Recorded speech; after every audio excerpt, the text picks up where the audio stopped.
And now we're going to have a special presentation from Dan Needham, chair of our community services, who's going to give a recap of the first half of the year in community services. And it's going to be shorter. So Dan, do you want to share your screen, or do you want me to share what you sent me? No, I've got a few updates, so let me share the screen. Okay, I'm going to stop my share and you come rolling up. Okay, let's do this here.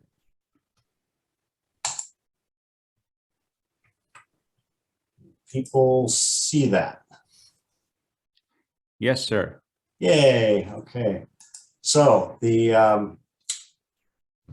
have done a whole lot in the first months of this year.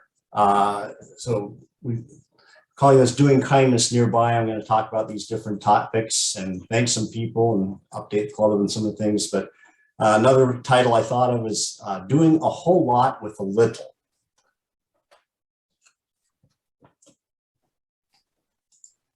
So I first want to start out by saying Jim Glom is not only a great greeter, he is our leader in our efforts with helping the homeless in so many different ways. The work that goes on that we do part of and contribute to, both monetarily and effort-wise, at the Christian Church, they give out 700 lunches, 240 breakfasts, and 40 dinners at the Sebastopol Christian Church each month. And I know Jim makes at least 160 of those lunches himself. So he does some amazing work with that. I also want to thank Dewey Watson and Michael Fells, who work with our backpack food program that's over by Parkside School. And each week, about 36 families receive backpacks or boxes of food to tide them through the weekend if they're students, or through the week, if there are families that drive up and get food. And here's a little example of doing a lot with a little. For the backpack food program, that we contribute about $2,000 out of our club coffers. That's monies that we have put in or that we have fundraised about, which fundraising has been difficult this year. But that's less than $2 per family per week to get a large amount of food.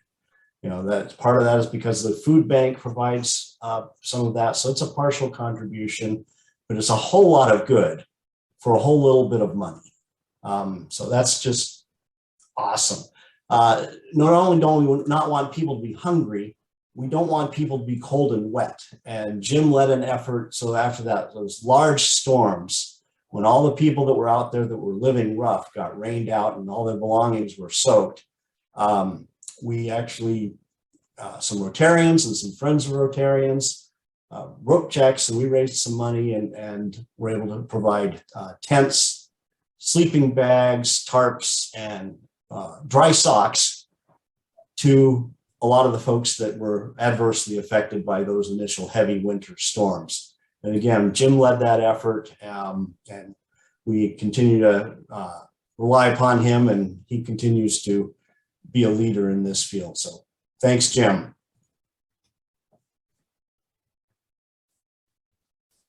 So also got to thank Michael McLaughlin and all of his leadership effort for getting our holiday food boxes out for about 1,200 people. Usually we'd have our sit-down dinner. We can't do that during COVID, but for the last 2 years, we've been able to send really nice boxes of food with chicken and stuffing and vegetables and a pie to people that don't have enough food for the holidays.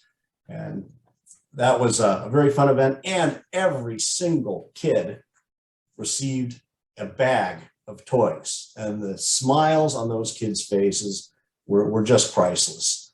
I want to thank Brian Purcell and family for supporting a lot of those boxes and distributing them. Bill Sauber for getting all the heavy equipment and moving everything, forklifts. Our backs definitely could not have done it. And John Belletto for donating all of that equipment. Kathy Rogers for doing all the volunteer organizing, taking pictures. Judy Rice for doing leading effort with handwritten cards, holiday cards that went in each box that acknowledged the value of each of the people in our community that received those. And of course, Ken Silvera at Fiesta Market, Center for the Arts, and Corbell for donating the boxes, and many, many others. Many of you volunteered or donated to the effort and bought boxes. And it was great to see our newest members, Linda and Anna, there helping out. That was a lot of fun. So hopefully you got a taste of the great things that we can do with a little to help our people nearby in the community. Dan? Yes. I'd also like to mention that Mark Olson, a member we don't see a lot of because he's awfully busy, also made a major contribution to the effort this year. He bought the pies and the rolls, totaling over $1,000. Very generous. Yeah. Thank you. Thank you for letting me know about that. And that's awesome. That chokes me up too. So every month, we also go to the food bank and pack food that goes in, gets distributed. There's lots of different distribution sites every week or the following days from our shift. So we do this jointly lately with the Rotary Club of Sebastopol. Sometimes there's other Rotarians there or friends of Rotarians, and we make new friends there too. A week from today is your next opportunity to do it. You have to be signed up on their website because they have to do food security, and there's still COVID protocols and things these days. But we will continue to doing that, and that we get the group that's there get thousands of pounds of food packed and ready for distribution the next day. So, and it's a lot of fun. And Dan, as an example, Interac is going to start doing this too, or they're looking at doing it, using us as an example. So super, that's fantastic. And so thanks to all of you who are doing, and I invite all the rest of you to help out as well. So we also do things like improving our parks. This was our district grant project this year, where we put in some money. The Rotary Club of Sebastopol put in some money, and the district matches those funds. We added a ramp and for people and equipment to the stage. We improved the stage with some new stairs and cleaned it up, the skirting on it and things. That was a work day. And then we also replaced the border around the playground equipment. I'll show some pictures of that too. But this was, again, a way for us to contribute from our coffers, $2,400, and similar amount from Rotary Club of Sebastopol. The district matches all of that. And even a community member, we had a little cost overrun because of the increase in lumber prices. A community member said, no, you're doing good things, and they wrote a check too. Again, doing a lot with a little. And here's some pictures of the border around the playground equipment that we put in. 16-foot long, 8-inch by 8-inch redwood beams. And the average age of the volunteer construction crew that day was about 73 years old. So that was a lot of fun and very inspiring. We also keep our environment clean. Here's the group that was cleaning up the high school road most recently between the high school and Occidental Road.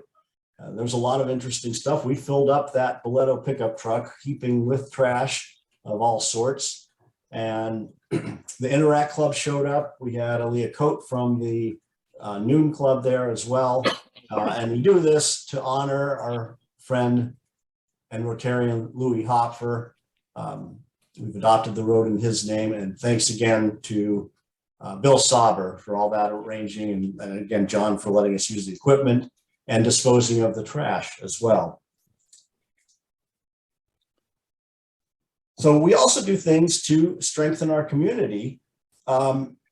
We are part of the Sebastopol Service and Action Coalition, and last July we manned a booth to advertise our working together and the efforts that each of those groups are doing in the community. And we had sign-up sheets for volunteers for different things as well.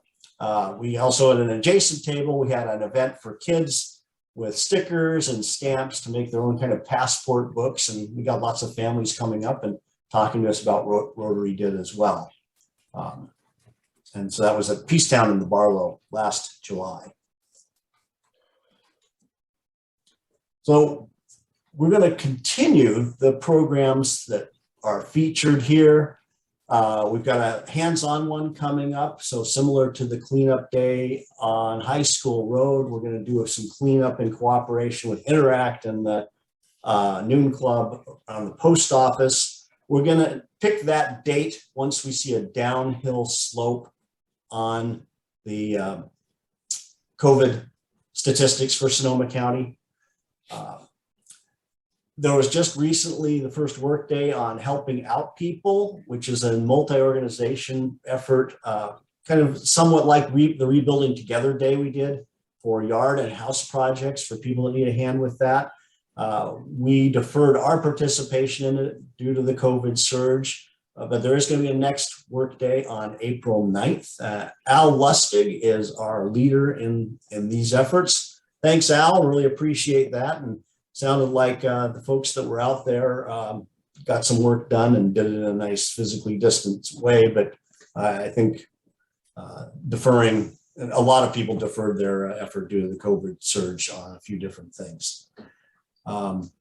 So there's plenty of opportunities to participate in many other what I call kindness programs through our organization, through the other organizations in the coalition. And your ideas, come up with them too, and we can do help in the community as well. I really want to have a big thanks to Michael McLaughlin. I feel like he was such a leader in community service for so long, and the director of this branch of service. And I feel like a lot of this I'm writing on his coattails. So I really want to thank Michael. And you might have noticed in about every one of those pictures, he's there. So he is still so actively involved in every project. Very much appreciate what Michael does. And I want to thank every one of you who has shared your time, your effort, your expertise, your financial resources, especially in this time of challenging fundraising, to help others in our local and world communities. You'll hear about some of the other efforts in subsequent programs. So thanks to all of you, and back to you, David.